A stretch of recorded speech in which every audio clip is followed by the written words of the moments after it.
Hi, my name is Didier. Welcome to the lab. We are at La Maison de Whisky over in Paris, and today we're going to talk about maceration, and in particular in regards to gin.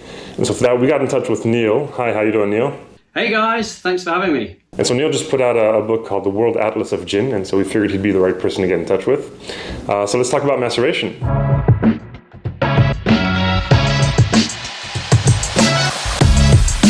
Okay, so one common misconception that I come across sometimes is people think that gin being a juniper spirit, that the alcohol actually comes from the juniper berries itself. That there's a fermentation and all that, which isn't the case.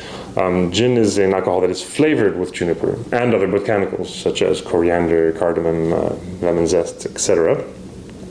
And so to extract the flavors from this juniper, this is where maceration comes in. Maceration is basically putting a solid into a liquid and extracting its flavors. And so this is what we're going to do to get this juniper flavor into our alcohol. So you can't use just any alcohol in the case of a gin. Neil, could you tell us a little bit about the specifics of the base that is used for making gin?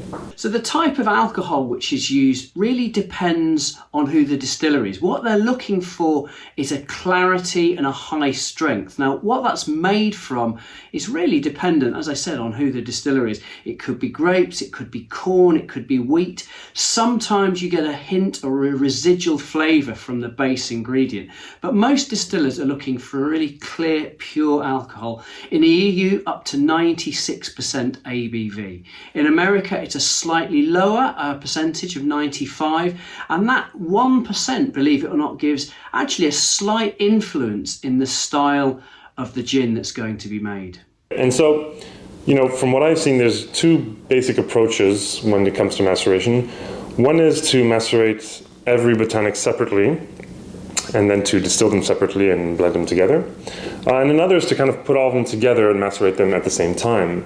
Now, why would a distiller choose one approach versus the other? What are the advantages, the disadvantages? Could you tell us a little bit more about that?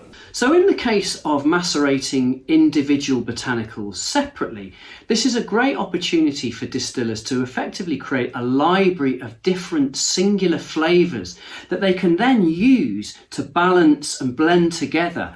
They can dial them up in certain recipes and dial them down in other ones. It's a very useful way to create new expressions in that respect. Of course, many distillers like to put all their botanicals in to macerate and then distill together.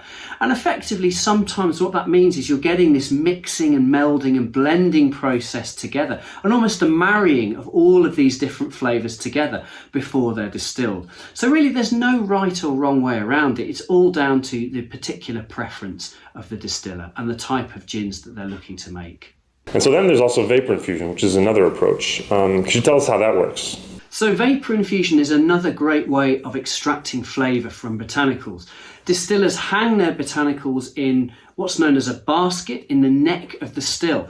And instead of allowing the maceration in the liquid itself, the heated vapours rise up through this basket, and those vapours draw out some of these botanical flavours.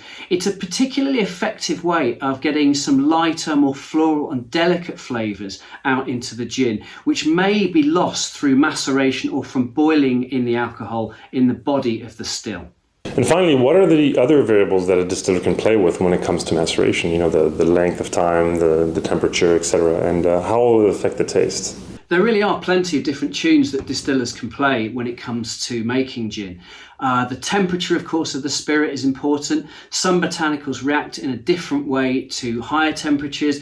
Some botanicals, more delicate ones, need a lower temperature and perhaps a little bit longer in the distilling process. It's exactly the same with maturation. You find that certain botanicals, it could be citruses or floral things, maybe need a slightly longer time in the maceration process to extract all the flavours that you're looking for, whereas some come very, very quickly. You also have lots of things such as single shots and multi-shot gins that the distiller needs to think about. What I mean by that, a single shot gin, that's where the distiller balances the amount of botanicals going into that one batch with the amount of alcohol, and then effectively the distillation process happens, and that liquid can then be cut with water and bottled accordingly. Now, a multi-shot gin is where you make a super concentrate. You have lots of intense botanical flavours in there. And what you're effectively doing is making a gin concentrate or a gin cordial. You can cut that with alcohol many times over a period of time and water to make different batches effectively.